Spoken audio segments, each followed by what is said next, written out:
Welcome back to the Who's Yanks. We talk everything Canada soccer and U.S. soccer.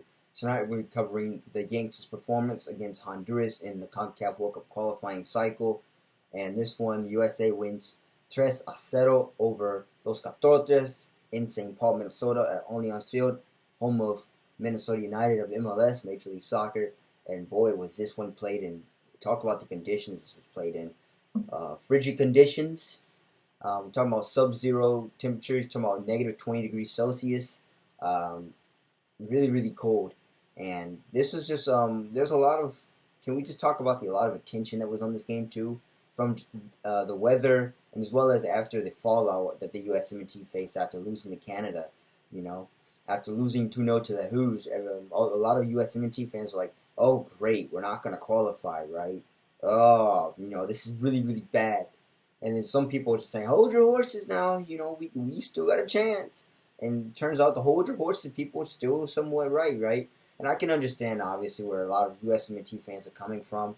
The USMNT failure, of course, with 2018, or 2017-2018 COVA and Trinidad and Tobago, right?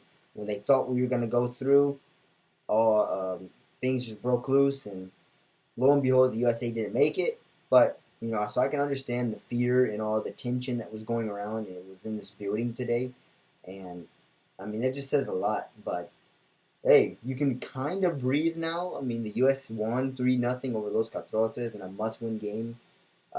Obviously, I mean, the goal was to finish, Greg Welch said it was finished in second place in this window. And according to the live standings, the Mexico game, Panama just finished up. Mexico winning 1-0 over Panama, and the U.S. still in second place for goal differential, despite being tied on points with Mexico, while Canada is running away with it. But yeah, the frigid conditions. I mean, I guess we'll start with that. So you can even tell in St. Paul, how cold it was. As the fans, they were bundled up in blankets and heavy jackets and heavy coats. Minnesota is a very cold place, kind of like Canada, and yeah, I mean, I guess if you didn't know that, now you know.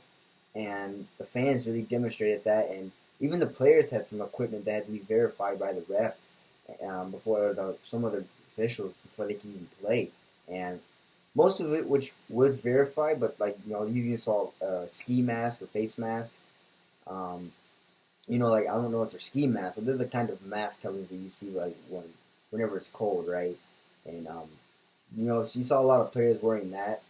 But at the same time, interesting enough too, Matt Turner had something that was given by the Minnesota Vikings, it was like a fanny pack or a pouch where he could have put his hands in to cool it. But literally a minute in the game, the referee from Jamaica says, "Hey, you got to take that off." And obviously, boos ring around the stadium, and because Matt Turner's like, "What else am I gonna do to keep my hands warm?" And the ref basically figure it out. Matt Turner, obviously, this is a big shock. And even the announcer was like, that's not just a disgrace to, Matt Turner. That's a disgrace to the Minnesota Vikings, right? You give him that. They gave that to him to kind of keep his hands warm. And then, lo and behold, he couldn't wear it during the game. I mean, that's just a slap in the face. And I agree. I mean, hey, you do what you got to do to keep yourself warm. But I don't know what the argument around him wearing a fanny pack or a pouch around his waist would have done. I mean, I don't know, no harm, no foul to me, but hey, the ref said what he had to do and he did that. But overall, you just saw the players and the fans wearing a lot of long sleeves and a lot of gloves and masks, and of course already the mask of the pandemic, but cold masks. And someone can just tell me what the true name for that is. I would greatly appreciate it. That way I can actually, it would be a learning moment for me as well. But hey, you saw a lot of those. But that's the cold weather part, right? Many people were really skeptical if this game was really played or not, right? They were like, oh, it's too cold, right? I'm not sure if FIFA's going to let this fly. And they still played, and it worked out in the U.S.'s favor in this case, 3-0. And then the last part, before I get to the game, just the fallout, of course, from Canada. This is a must-win game for the USMNT in order to keep their confidence alive, as well as to kind of settled the fires that were being set by the fans, around after that loss to Canada, and all the panic. And so this was a key win for that in order to keep that and to keep their heads on straight for Qatar and their World Cup qualifying chances, right? Obviously, the U.S.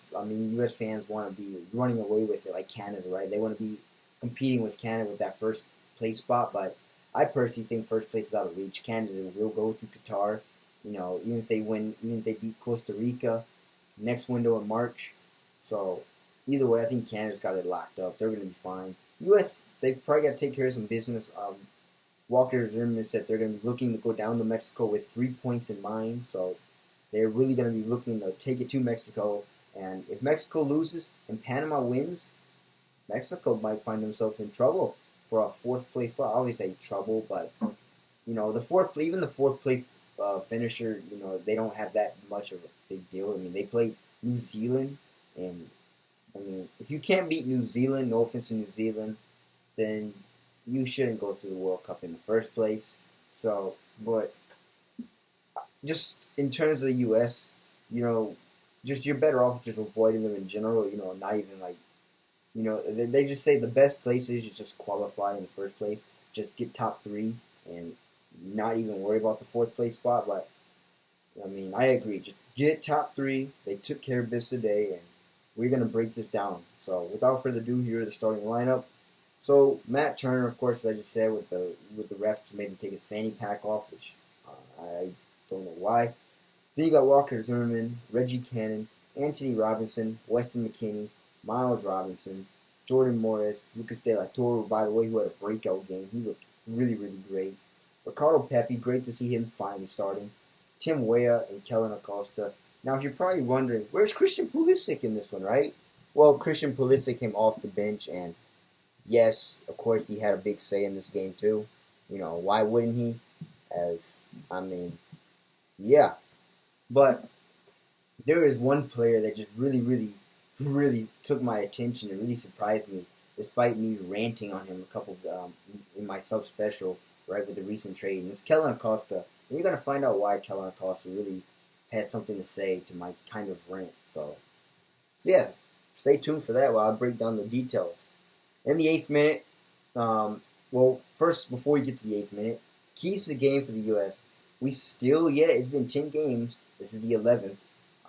Being played, and we still yet to see the U.S. score off a set-piece goal. And when I say that all changes in a heartbeat in like one game, I mean it when I go over this. So prepare to really, really, really say that, because literally, in the 8th minute, as the announcer said, the U.S. gets a free kick. The announcer said, never before in the World Cup qualifying in this cycle has the U.S. scored a set-piece goal. And right when he says that, the U.S. Kellen Acosta has fantastic delivery, so he kind of marked my words and, proved me wrong after me kind of saying he's just an okay player. Well, look, he just had a really, really good delivery, more than okay delivery, and it's right to Weston McKennie, who heads it on frame, and it's into the net past Luis Lopez, and it's a score. Not only is it the first goal of the game, it's also not only the first half goal, but it's the first set-piece goal in this World Cup qualifying cycle for the U.S. soccer, for the Yanks. And my goodness, it was as much needed. Finally, it felt good to see the U.S. score a set-piece goal. How much have you been ranting? Even many announcers ranting saying, we need set-piece goals, right? And so we finally get one in the 8th minute, courtesy of Weston McKennie, but service delivery from Kellen Acosta. And this was beautiful. He put this right on a platter for Weston McKennie, who all he does is just jump high in the sky, heads it past Luis Lopez, and it's into the back of the net for the Yanks. And they're already into the dream start for the Yanks, much what they needed after that Canada loss. And so far, it's a great way to respond. So let's see if they can keep it up. 20th minute, Timothy Weah has a shot, but it's saved by Luis Lopez, which results in a goal kick somehow. This was a bad call. The keeper, Luis Lopez, obviously got a touch to it, but the ref, I guess, didn't see it. But hey, it didn't hurt anything, so you're lucky there. 36th minute, another set piece from Kellen Acosta, right? Great service to Walker Zimmerman, who the ball just kind of shuffles around to it until he finds it again, and he shoots it past Luis Lopez and into the back of the net. It's now 2-0 USA, and it's being checked, and it stands. I think they're checking for a possible foul here, which there is no foul, obviously. Although people are saying, the Honduras player saying he was being jostled with, but I mean, hey, that's part of the game. You got to be physical. But then again, look where the other goal came from. It came from another set piece. And right when we were just ranting, and everybody was ranting about how the U.S. has never scored a set piece in this CONCACAF World Qualifier window, as well as in the whole campaign, they've already got 2 set piece goals, and 2 first half goals. Let that be when they're saying they've yet to score first half goals, or they're rare. I mean, they've got both of those in one game, and this is game 11. Yeah, that says a lot. And then we go to halftime. The U.S. is playing exactly how everybody needed them to play, right? Especially after that Canada loss. They came out with some intensity despite the cold weather. And most importantly, they got first half goals and set piece goals. And for me, this was exactly what they needed. Not only was it just good for the team, but it was just good. It's good for their confidence, their morale, and just as well as probably settling a few with the fans too. A lot of those who were going, who were really skeptical and really unsure if the USA was gonna be okay in a way. But at the same time, never before has the USA went into halftime 2-0, up 2-0 in the World Cup qualifying so far this campaign. So this was their first to them. So let's see how they manage it. Will they choke it, or will they perhaps do something better with it? And I think one of those is right. 50th minute, McKinney and Weah have a little pick and pop, and then a little give and go, and then McKinney gets it back to Tim Weah, who shoots, and Timothy Weah gets blocked by a substitute keeper, Maneuver for Honduras, and he came in after it looked like cause keep in mind Honduras made some subs, and so they were playing with nothing to lose, right? So they said, hey, we were already eliminated from contention. By the way, I forgot to mention that video that they are eliminated officially, mathematically. So there is no possible way they can qualify for the 2022 World Cup. So they're saying, hey, let's just play loose, right? We got nothing to lose. So let's just turn this into experience with our players. And they do so, and that's why you see a new keeper change. 58th minute, Ricardo Pepi has a shot, but it goes wide. Ricardo Pepi is still looking for that goal. I think he's scoreless in whatever hours he had. It's just been a long time, relatively, since he scored. He had a wide open shot, but he hit his shanks it wide. He was so close, and I really, really want to see Ricardo Pepi score in this game. I know he really wants it badly. Every striker, as they do, wants it badly. But once again, it goes wide. Canada, he really didn't have any chances, but go back to El Salvador in Columbus. He had a few chances that went over the bar. If he can, once he starts clicking, I'm pretty sure he's going to be back on track. But as the announcer says, well, after this point, he gets subbed out, but he's back to Augsburg in Germany to try and get back on track and try again, maybe next World Cup qualifier. I mean, not World Cup qualifier, but window in March, should he get caught up again, depending on his performance. So, hey, I think he will. I mean, he's just got to find himself. And keep in mind, he's in the middle of a transfer. So, I mean, he's going through a lot right now. He's got to try and find himself. So, yeah. But, unfortunately, he didn't find the back of the net. That streak still goes on where he's scoreless, but I believe he'll break it soon. In the 67th minute, once again, oh my God, Kellen Acosta. And now you guys are seeing why he proved my rant wrong. I think in one of my subspecialties, the recent one for his transfer, for just being an okay player. Well, here he is again off of a corner kick. He whips it in. It hits off Walker Zimmerman, and then somehow finds a way to Pulisic, who just taps it in. And keep in mind, Pulisic comes off the bench. Like, literally, that's his second touch of the game. He comes off the bench, puts it past the keeper, and it's now 3-0 for the Yanks. And how about Kellen Acosta with the perfect delivery? 3 for 3 tonight on set pieces, well, in terms of goals. But oh my God. He literally put them pitch perfect in there. I mean, like, you couldn't ask for better delivery. I mean, Kellen Acosta was just serving this up, like, just everywhere. I mean, anywhere you wanted it, he got it. And yeah, I just can't believe it. I mean, how much he really, really showed up after I was just saying he was an okay player. So that really tricked me, because I was like, oh, why is he taking the set piece? three darn good set pieces, some of them being perfect, led to 3 U.S. goals, which turns out to win the game. I don't know what to say, guys. Calvin Acosta really pulled off a lot here. And then pretty much then, I mean, that's the end of the match. U.S. would have a couple chances, but nothing significant. One goal was called offside, as he was clearly offside, but it is what it is. 3-0, it's 3-0. The USA, what do they get? And if you guys already know what I'm about to say. 3 points! USA! It's a massive win for the USA. And yes, another 3 points. It's exactly what they need. In this overall 6-point window, you get the 3 points against El Salvador. You drop points against Canada and Le Rouge, but you make them back for Honduras, which you had to be Honduras because, boy, if you would have lost to the last place team in CONCACAF, there would have been a lot of fallout. And thankfully, they didn't do so. So, without further ado, everybody can somewhat rest. Obviously, there's still going to be people going, whoa, I think we should win like qualify. I'm having too much fun with these guys. But, yeah, they're right, too. I mean, just like sports, you play to the whistle, right? You play to the whistle, and nothing's over until it's over. But, yeah, without that, let's go to the stats. I'm having too much fun with this. 16 shots to 2. U.S. obliterated Honduras on shots. 8 of those shots on target so 50% shot accuracy to the none on target for Honduras. Then again, keep in mind Honduras had nothing to play for, so they're like, why even come here? Even their coach was like, why do we even have to come up here? I mean, this is just cruel and unusual punishment at this point, and I feel bad for him. I mean, the whole Honduras, they're having a lot of fallout as they obviously expected to make it, but I feel so sorry for them. But the USA just could not afford to lose this game, and they certainly, thankfully, didn't do so. 73% possession to 27% possession. USA dominated possession. 480 pass completed to 184 pass completed. 86% pass accuracy to 59% pass accuracy. Once again, U.S. just being all over them. 15 fouls to 13 fouls. A lot of fouls here. 1 yellow card to 2. No red cards.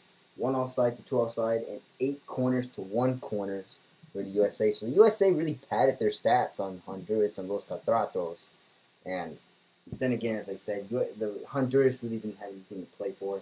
They're like, we've got nothing to lose. And at this point, you're just taking us to the middle of the tundra at this point. And you're just going to just let us freeze. So, hey, what do we got to lose? And yeah, I mean, that's exactly what happened.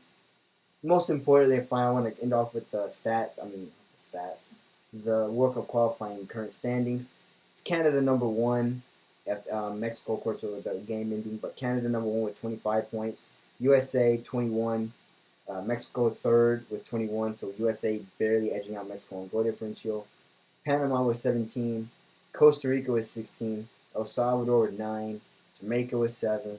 And Honduras dead last, and of course eliminated. Both Jamaica and Honduras are eliminated with 3 points. So, hey, sorry for you guys, but maybe try again in 2026, as I said in Canada video, whenever the U.S., Mexico, and Canada are hosting it. So, but in terms of performance, the U.S., as I said obviously at the beginning of the video, I'm going to try and hurry this up because I wanted under 20.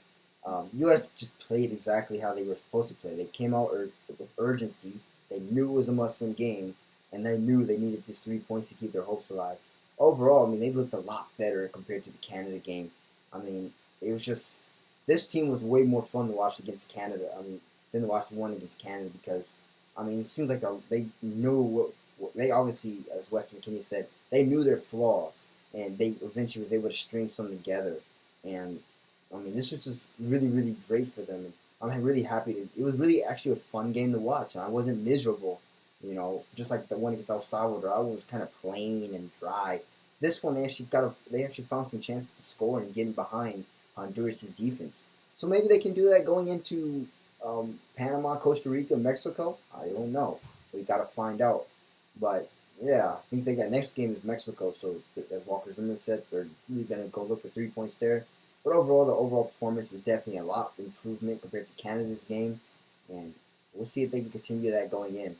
And for now, that is it. I don't want to ramble because the video is already long enough. But if you like this video, make sure you like, share, subscribe. Tell all your friends about it. Also, tell all your friends that the USA got 3 points tonight. And they're going in. Their chances are looking really cool. So, yeah.